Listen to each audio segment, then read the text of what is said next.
Alright friends, in today's video I want to talk about how to learn languages and keep progressing when you're super busy. We all know this feeling of having no time or having no energy left whatsoever to focus on learning languages. We've all been through this, even the best language learners. So today I'm going to be very honest with you guys. If you manage to master the art of making time and managing and using your energy on the right activities, then everything is going to feel considerably easier. Some of you may not know me. My name is Migu. I speak 6 languages and I reach fluency in 5 of them. As you can imagine, I've been doing this for a very long time now, so I'm about to show you how to get things done from zero to fluency.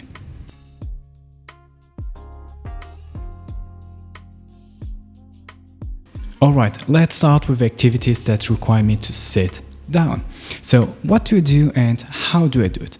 Well, I have a dedicated study place where I sit down and focus on whatever I'm about to do for an hour or so. I love sitting down, putting on my earphones and just be in my bubble, like the feeling of feeling super focused on my tasks.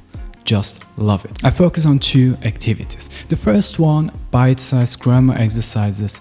Super important in the very beginning, and then reading and listening practice at the same time. I use the recordings that come with the textbook, and then later I use podcasts and stories that come with transcripts. What I do is always slightly above my level, and it's mostly about daily topics. Believe it or not, my dedicated study place is actually at work. I eat lunch in like 10 or 15 minutes, and then for the next 40-45 minutes I try to get things done. It just feels right to do it at work, so that's when I do it. And besides, I still got enough energy left to do it.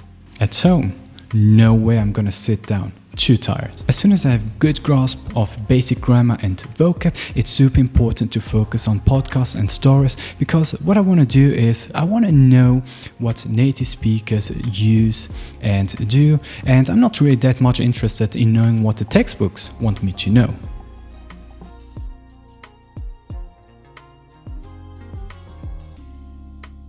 Alright, let's talk about activities that do not require me to sit down. There are 3, and these are so important because most people, myself included, we do not have time to sit down for 2 and 3 hours and study languages. It's really important to capitalize on whatever time you can get and energy you have left, be it 2 minutes or 10 minutes without interruptions. We are moving around, we work, we take the train and so on. Whenever I'm moving around, I've got like 10-20 minutes. I go for podcasts, always. I make breakfast, podcasts. I take the train, podcasts. Whatever I do, podcasts.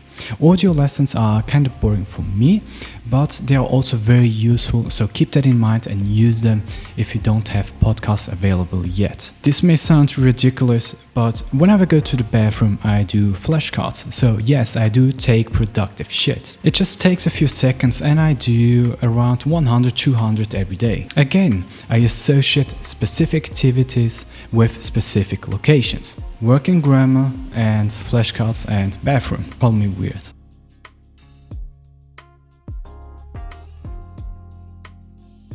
Alright, let's talk about activities I do purely for fun, but let's call it productive fun. And the first one is manga. You want to start reading in your target language? Here's the perfect way. Pick up a slice of life manga and there you have it. Pictures and useful vocab and expressions that revolve around daily topics all in one. By the way, my most watched video yet is the one where I talk about how to start reading in your target language from zero, from literally nothing to your very first novel, so you may want to check it out. I may be biased because I grew up with manga, but still nothing beats manga. Equally important is texting with friends, because they are the ones that have to put up with all the mistakes I make, and I'd like to thank them for putting up with all the random shit I say, because I test everything out on them and it's just so much fun. Besides, they show me how to say things in my target language. So here you have it. This is how learning languages and keep progressing when you're super busy is still possible, and I will see you next time. Bye bye.